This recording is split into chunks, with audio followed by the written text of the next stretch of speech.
Assalamualaikum warahmatullahi wabarakatuh.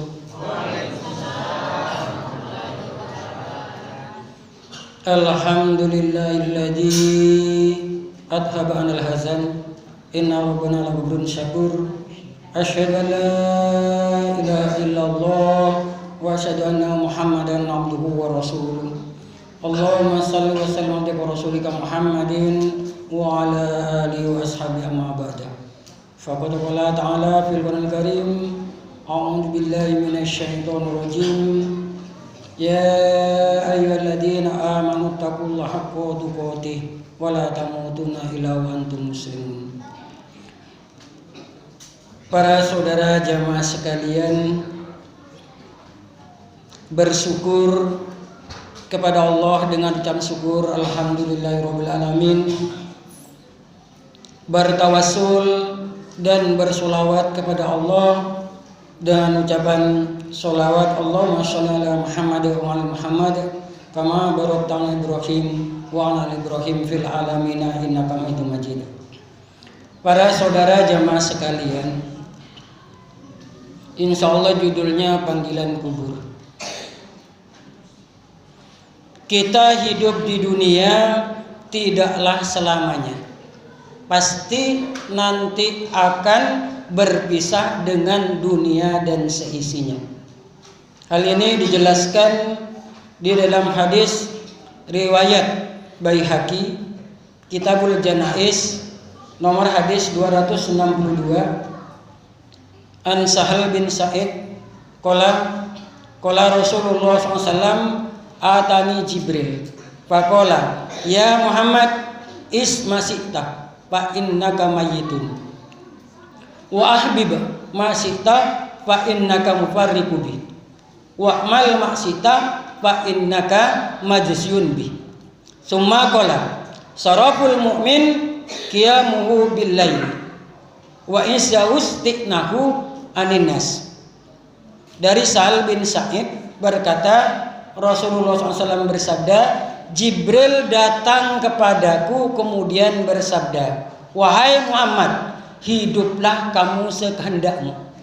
Di sini Allah memberikan kabar pada malaikat Jibril, kita hidup sekehendak kita. Allah memberikan kebebasan pada kita. Mau hidup seperti apa silahkan. Namun ingat, pasti kita akan mati juga. Wa ahbib maksita fa innaka mufarriqu bi. Dan cintailah sekehendak hatimu, pasti nanti akan berpisah pula. Apa yang kita cintai dunia ini, pasti juga kita nanti akan berpisah pula. Dan beramallah sekehendakmu, pasti nanti akan dibalas juga. Syaraful mukmin,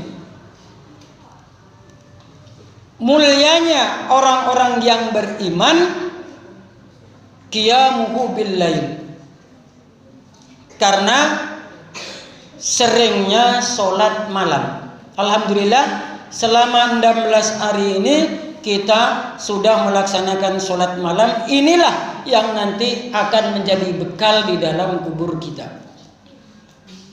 Dengan hadis tersebut Imam Syafi'i menyimpulkan bahwa kuburan 5 kali sehari semalam memanggil terhadap kita semua. Isi panggilannya, ana baitukal wurid fal yatasirul Quran ma tayassar.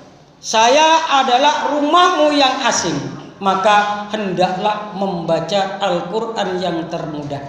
Kenapa sampai fal yaqra'u ma tayassarun, sampai membaca Al-Quran yang mudah? Karena disinyalir banyak orang Islam yang kurang bisa membaca Al-Quran. Ini maka bacalah yang termudah. Kalau memang tidak mampu, umpamanya sudah sepuh, umur sudah 70 tahun, otomatis memorinya itu sudah lobek. Jadi umpamanya cuma hafal Al-Fatihah, Al-Ikhlas, Al-Falaq dan Anas, baca terus menerus dengan khusyuk, maka hukumnya sama dengan menghatamkan 30 juz. Ini khusus bagi orang tua dan keterbelakangan mental. Tapi kalau kita bisa mampu, tidak seperti itu. Itu Jadi itu bagi orang-orang tua 60 tahun ke atas yang dikatakan orang tua. Maka hendaklah membaca Al-Quran. Kenapa? Rasulullah SAW bersabda, "Man qara'a harfan min kitabillah falahu bihil hasanah wal hasanatu bi asri amsalihha la akula alif lam mim harfun walakin alifun harfun walamun harfun wa mimun harfun." Rasulullah SAW bersabda, barang siapa yang membaca satu huruf dari kitab Allah, dari Al-Quran, maka Allah memberikan pahala. Nah, satu kebaikan. Nah, satu kebaikan dilipat gandakan 10 kali. Jadi kita membaca alif lam mim itu sudah 30 pahalanya.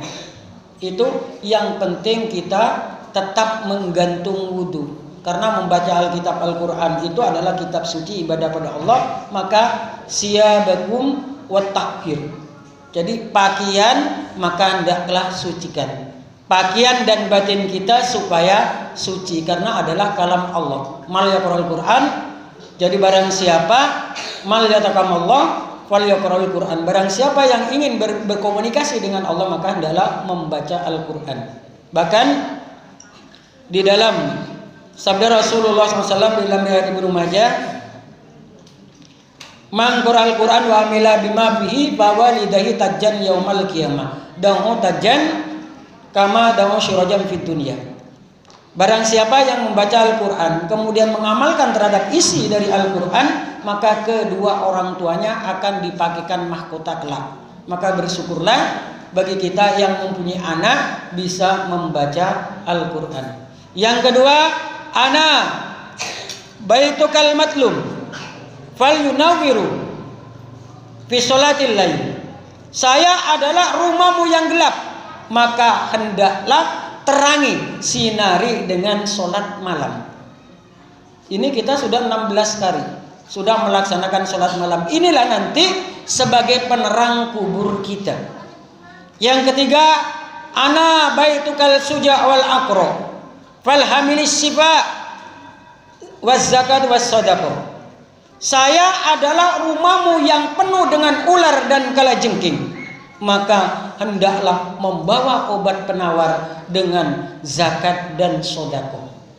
Karena zakat merupakan suatu perintah langsung dari Allah. Wa aqimus shalah wa atuz zakat. Di dalam Al-Quran itu selalu berdampingan dengan lafal salat dan zakat, sebagaimana mata uang yang tidak bisa terpisahkan. Wa aqimus shalah wa atuz zakat warka'u ma'ar raki'in. Dirikanlah salat dan datangkanlah zakat. Rasulullah SAW bersabda, farada Rasulullah SAW zakatal fitri so'an min tamrin aw so'an min sa'irin alal abdi wal hurri wal kabir was sogir alal mu'minina an tu'addi qabla khurujus sholat. Dari Ibnu Abbas berkata Rasulullah SAW, Rasulullah mewajibkan zakat fitri 1 so' dari kurma dan dari gandum, bahan makanan pokok, beras atau jagung. 1 so' itu ukurannya 2,7 kg. Jadi nanti umpamanya Bapak pergi umroh atau pergi haji. Saya dulu tahun 94 itu Pak, saya masih bujang dulu. Jadi haji itu saya cuma dibiayain, istilahnya haji nunut, dijadikan mutoib. Itu dari Balikpapan. Nah terus saya berpikir daripada memberi tasbih lebih baik saya cari sok. Sok itu tempatnya di lampu merah di antara Safa dan Marwah, di tenggaranya itu pas di bawahnya lampu hijau itu di situ. Kalau dulu tidak tahu sekarang. Sok itu saya bawa. Jadi setiap sok itu saya ukur pakai ungguan itu saya ukur, saya potong, saya samakan. Nah disitulah terus saya ukur. Ternyata setelah ditimbang 2,7 kg. Itu. Maka itu sebagai ukurannya. Dan diberikan sebelum keluar dari sholat. Masrifu zakatul fitri kama masrifu zakatil amma. Jadi zakat fitri itu seperti zakat amma. Fitri itu makan. Kan kebanyakan zakat fitrah. Fitrah itu suci. Jadi ini adalah zakat fitri, zakat untuk makan. Yang ini diberikan pada fakir miskin. Itu sebagaimana tertera dalam surat At-Taubah ayat 60. Innamas shadaqatu lil fuqara'i wal masakini wal amilina 'alaiha wal mu'allafati qulubuhum wa fir riqab wal gharimin wa fi sabilillah wa ibnis sabil faridatan minallah wallahu alimun hakim. Zakat fitrah atau sedekah itu terbagi dalam 8 asnaf yang sebagai mustahik, yaitu fakir dan miskin, amil, rikob, gorib itu keberatan hutang. Jadi umpamanya kalau seperti Haji Kalla banyak hutangnya, itu bukan itu mampu, itu banyak hutangnya memang di bank itu, tapi dia mampu, bukan itu maksudnya. Kita keberatan hutang, dulunya kaya terus bangkrut, terus tidak mampu membayar hutang, itu yang berhak diberikan zakat fitri. Mu'allaf itu batasnya 1 tahun. Kalau sudah 10 tahun itu bukan mu'allaf lagi.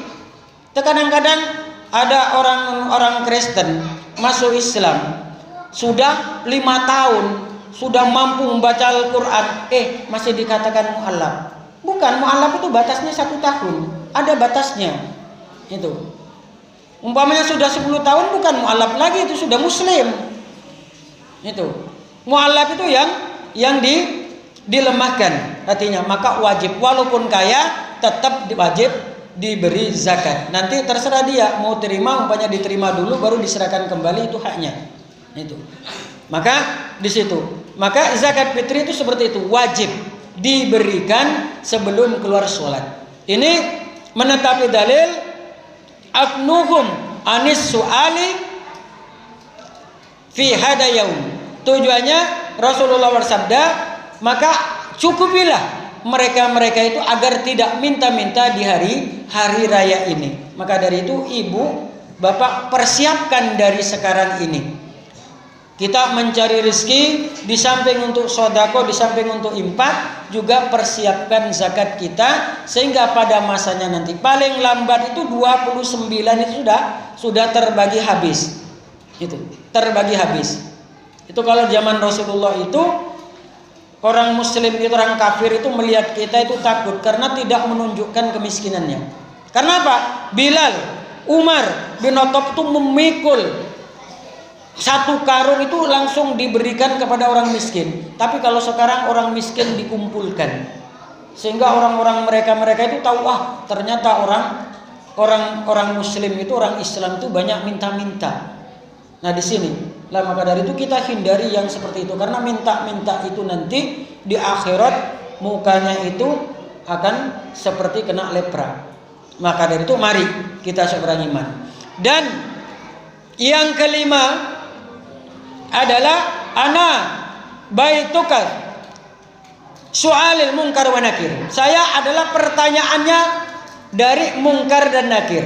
Faksiru la ilaha illallah Muhammadar Rasulullah.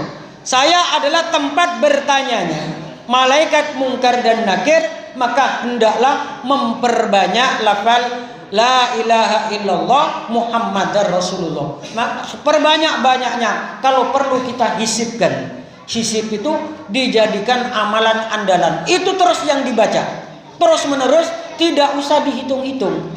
Terkadang kita pelit, Allah memberikan rezeki yang banyak, nah kita menghitung-hitung paling baca tasbih 33. Kenapa dihitung seperti itu?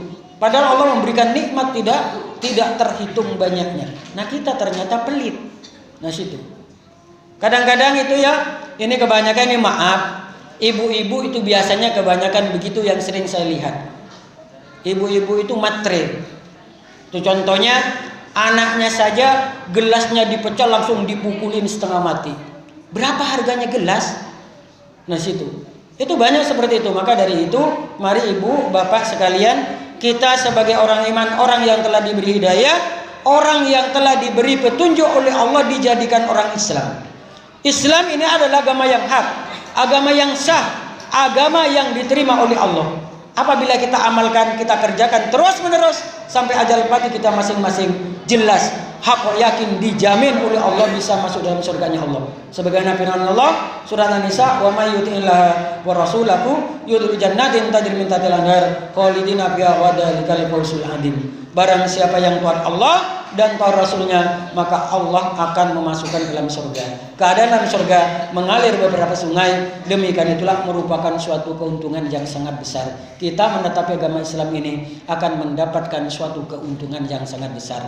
Yang terakhir dari saya, qad aflaha man hudiya ilal Islam wa rasul kafafa wa kauni abi. Sungguh beruntung orang-orang yang hatinya telah ditunjukkan ke dalam Islam dan mau menerima kebenaran Islam, maka Allah akan mencukupkan rezekinya dan akan diberi hati yang qanaah. Alhamdulillah, jazakumullah khairan.